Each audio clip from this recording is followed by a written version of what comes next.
Guess who's back in the house? Happy Saturday, everyone. I watched the episode 5 of Boulet Brothers Dragula season 3 about 2 days ago, but I wasn't able to post the review, so I thought I would come on live to do that. Anyone who comes into the chat, welcome. Thanks for stopping by. But I want to break down this episode. And so everyone is in the boudoir, and Dollya says that she hopes that her grandmother has not been eliminated, even though Maddelynn had a complete meltdown with production and she didn't execute the extermination the way that Maxi did. Maxi really um, showed that she wanted to be in the competition and that she was actually following the rules of the extermination. So, and everyone agrees that they believe that it was Maxi's time to leave, even though I did not. I thought that Maxi deserved to be there. Of course, Maddelynn pops in and she says that, she feels apologetic and sorry about the way that she behaved. But what pushed her over the edge was hearing that she would not have been in the bottom if Dollya had not saved herself with the key of life. And so everyone is basically saying that they're glad that Maddelynn is still in the competition. And so um, I thought it was interesting that kind of like during all of this discussion, I noticed that Hollow wasn't wearing like her neck muff collar. This is the first time that we've seen her neck exposed while in the boudoir. And so in fiction, we call that foreshadowing. And it really stood out this entire episode, just like seeing her neck exposed. So they all get the call to go to the main stage to receive the video message from the Boulet brothers. And the Boulet brothers tells them that their maxi challenge is it's a trash queen couture challenge, and they have to transform garbage into high couture, and they also have to be ready for an on-spot interview with the surprise fashion correspondent, and to kind of like celebrate and give homage to trash queens across the world, they can only use permanent marker and construction paper to create their paint on their face. They can use like foundation, but only construction paper and permanent marker. And so when I heard the part about construction paper, I was like, Nina Bonita Brown is gagging in Atlanta, Georgia with Nicole Page Brooks. That was hilarious because Nina uses construction paper to create these fantastic characters that she just kind of like pulls out of her imagination. So I thought that was really cool because that will really separate the strongest competitors from the weakest competitors. So they go back to the boudoir, and Priscilla Chambers actually confesses that in her hometown, she's from Asheville, North Carolina. She People to kind of like make fun of her, they would call her a trash queen, and at one point, she was kind of like someone who was really looked at as kind of like a strong drag competitor in the local community, and she became um, addicted to some type of substances, and because of that, she lost everything and became homeless and really struggled with addiction for some time. And um, being cast on the show forced her to go into um, like rehab, and she was withdrawing like a few weeks before arriving to production. And she says that she wanted to use this challenge as a way to kind of like embrace the title Trash Queen, reclaim it, and turn it into something positive. And so Maddelynn actually approaches her and she says, "Hey, let's go talk away from everyone else." And Maddelynn basically told her that she also struggled with addiction. And because of that, she was homeless for 2 years in New York City, which is something that's very common in the LGBTQ plus community. And like I've said, kind of like in my past videos, that homelessness is a huge issue in Los Angeles County, and a lot of people who are homeless are a part of the queer community. And I think they're only outside of the LA LGBT center. They have a drop-in youth center that's only kind of like a day center. I think they actually have housing, but like a short amount of housing for queer youth. There's another organization called the dang it, I'm drawing a blank on it. It's forget it. There's another organization that's it's for youth, but they actually do bring in LGBTQ plus youth as well. But outside of that, I don't think there are any other organizations that have housing for queer youth, and I wish there were more. Queer youth and also artists who are homeless, they need some type of resources to help them craft and produce. So I really love that this discussion was had about homelessness and how it impacts different types of people across the country. And so the cool thing that comes out of this is that Priscilla kind of like warms up and she gives a tutorial on how to contour with permanent marker, which I didn't realize that that was actually um, common amongst drag queens and drag performers. The first time I actually heard of that was with Silky Nutmeg Ganache. She uses permanent marker on her eyebrows, but not like anywhere else on her face. And so I'm kind of like really curious about this topic as of right now.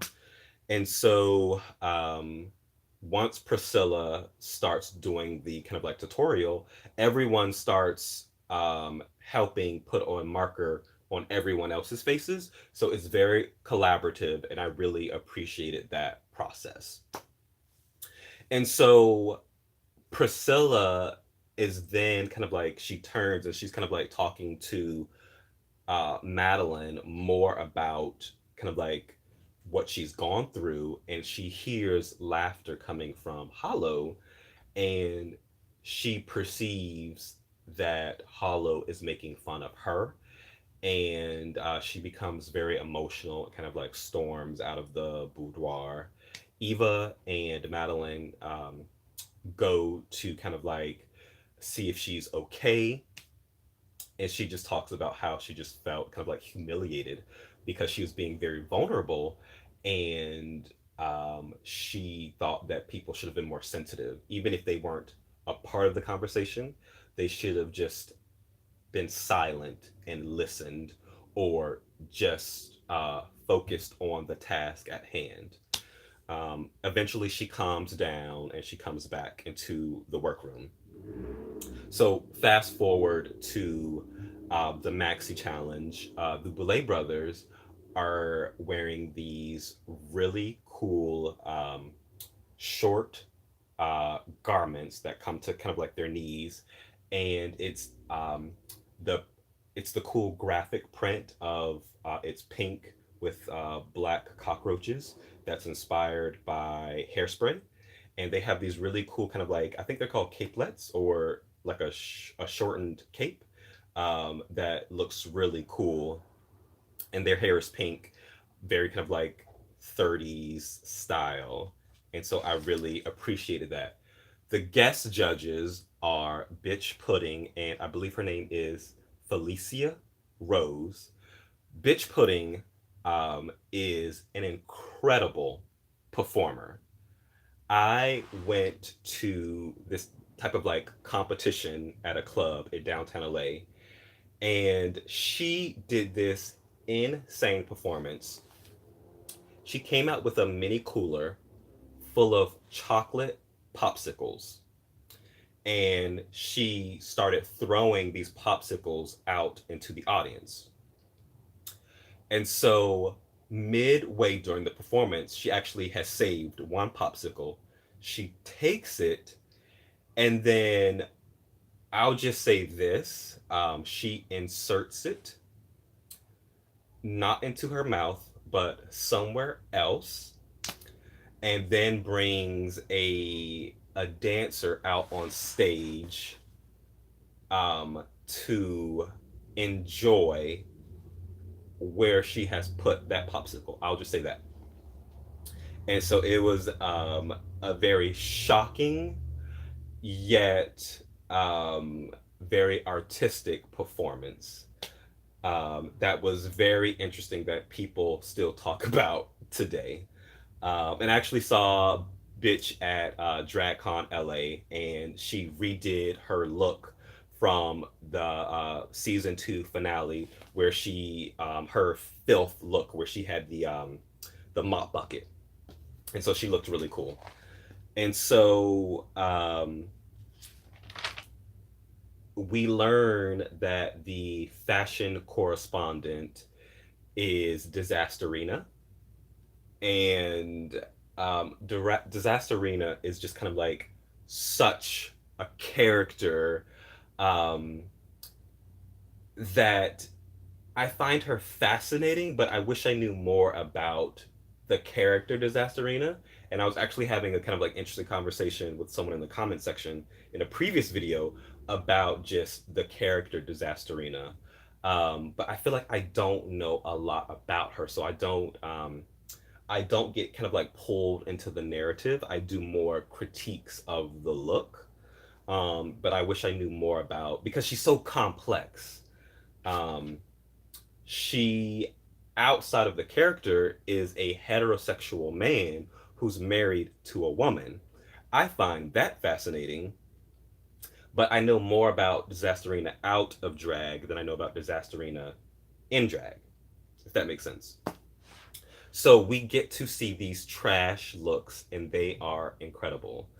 First, we have Priscilla, and it looks like she has taken several mini black garbage bags and kind of like ruffled, or is it ruched? Ruffled or ruched, and created this really cool, like, ball gown with a really great silhouette shape.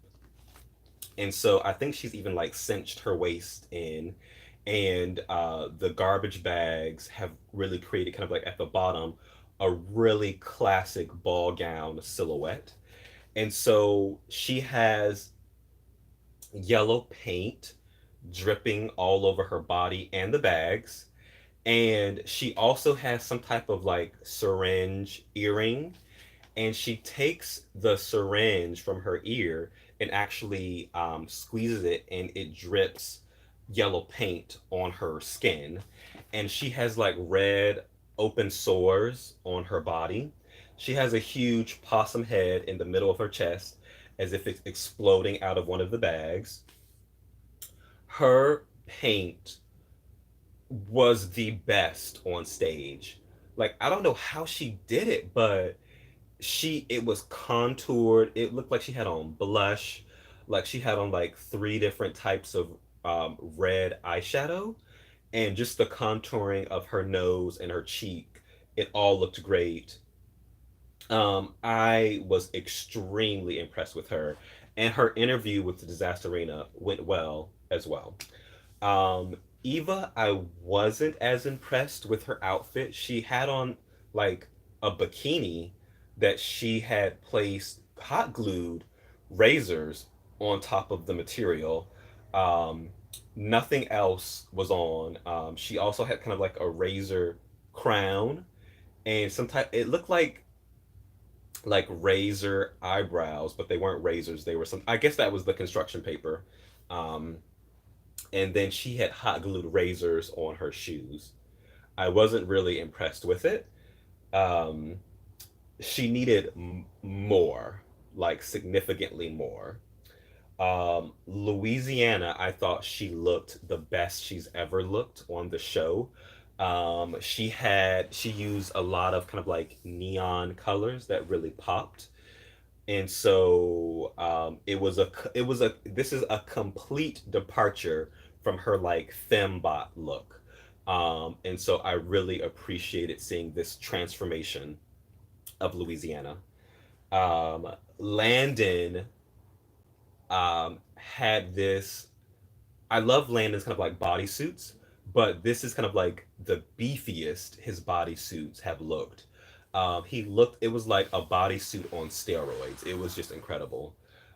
He was Poseidon, um, all green, but Poseidon who's killed by the soda can rings, and so they were stuck around his collar, and he had so much attention to detail throughout his costume. Everywhere my eye went, I like saw something that was different and beautiful. He had kind of like fishnetting on his shoulders, but his shoulders also like they had like the football shoulder gear to kind of like accentuate the shoulders. um it was just incredible. I really love Landon's look. Hollow constructed her entire garment out of feminine hygiene products, and so I liked the background behind the garment. She used things that people necessarily um, don't think are beautiful, and things that people would say are ugly, and she wanted to construct something beautiful out of that. So I appreciated that. Dollya blew me away. She had a mouse prosthetic on her face. Her hair, I think, was done up in like a bun with like a spiral coming down. She did the thing with her eye again, where it looks like a double eye. And the silhouette was very kind of like late 1800s, early 1900s. I mean, late 1800s, early 1900s. Um, she had this beautiful collar, these interesting sleeves. She had Tupperware on like her shoulders with like a glass that had some type of like bugs in it. It was She was kind of like a steampunk Minnie Mouse on crack. It was really cool, very interesting. I've never seen anything like it. I loved it. Um, Maddelynn Hatter was wearing an all white garment, and I believe her hair was white as well. And she took out, I can't even remember the outfit, but she took out this spray can and it had black spray paint and started painting her face. And so I didn't love it. I actually would have preferred that she used a different color. It would have been more shocking had it been red or yellow. I didn't like the black. Um, it just didn't work for the assignment. Like I wasn't blown away by it. And so we get to the floor show, and basically my top looks were Priscilla, Dollya, Landon. They were top. Um, During the critiques, The judges say that they weren't wowed by Hollow, and Hollow goes off on the judges and says that I would not have changed a thing. This was a um, a kind of like a critique on how culture um, basically makes women um, feel I don't even know how, the words that she used, but basically society kind of like shuns women for kind of like feminine hygiene and what they have to do um, in order to in order to maintain um, a certain level of hygiene. I think, but it just seemed very rude. Like it wasn't the place to have that conversation. But I did love the fact that the judges were basically saying that, you know, this isn't a critique of you as an artist. This is a critique of you and how you perform in the challenge. And so Priscilla wins the challenge, which I believe that was her first win. Um, Maddelynn, Louisiana, Dollya, and Landon are safe. So Hollow Eve and Eva are up for extermination. And so I honestly didn't know the way that this was going to go because this entire time, like, Hollow has been such a strong competitor. Like, she has had great looks. And so I was actually a little shocked. Like, I was shocked that Maddelynn wasn't in the bottom. I actually thought that Maddelynn was going to be in the bottom. And so the challenge, or the extermination, I should say, is that um, everyone except for Priscilla has to be a part of the extermination. And there was a tube placed between two people at a time. In the middle of the tube, there was a dead cockroach, going back to the cockroach print of the Boulets. And the purpose was to blow the cockroach into the other competitor's mouth. So only Hollow and Landon were actually would be um, critiqued on that part of the extermination. Everyone else, it was just see how like badass they were. Um, and so Hollow loses to Eva. And so I think this was kind of like in this particular season that we've actually seen competitors go up against each other in a way that we can judge who actually wins and loses. And so I thought that that was interesting because immediately we know who has lost. And so we actually go into how Hollow is exterminated. And she's driving a car into kind of like this empty parking lot. She gets out, and a bag is placed over her neck, and she is suffocated and thrown, it looks like under a bridge, like she's trash. And so getting back to kind of like her neck being exposed and this bag is thrown over her shoulder, I thought that was like a great way to place a ribbon or a bow on top of or at the end of this episode to kind of like tie it all together. And so I am curious about what you guys thought about this particular episode. Did you think that it was Hollow's time to go? Do you think someone else should have been in the bottom? Who was your favorite look of this particular episode? And so I hope that you guys enjoy the rest of your weekend. I will be posting more videos from the Work the World tour. I went with my good friend Roberto, and we had such a good time. I'm going to be posting more videos from that. So be kind to each other, and until next time, besos. Mwah.